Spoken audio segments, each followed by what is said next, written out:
তাড়াতাড়ি আয়, স্যারের বাকি আছে 10 মিনিট। অ্যালার্ম দিলাম, অ্যালার্ম কি বাজে না? মুক্তার, মুক্তার ওঠ। কি হয়েছে ডাও কে? এবারে তাড়াতাড়ি ওঠ, স্যারের বাকি আছে 10 মিনিট। রান্না করবো কোন সময়, খাবো কোন সময়? আজকে তো মনে হইতেছে আমাকে পানি খেয়ে রোজা রাখতে হইব। ভাইয়া তুমি আমার আগে ডাক দিব না? আর আমি নিজেই তো ডাক না পাইনি। তাড়াতাড়ি লো, তাড়াতাড়ি লো।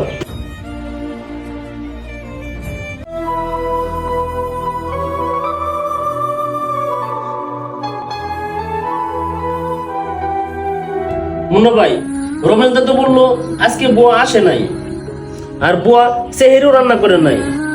অথচ কিন্তু বুয়া সেহেরি রান্না করে ধুয়ে গেছে। আর রমেশ দা এই কথা বললো কেন? তাই তো।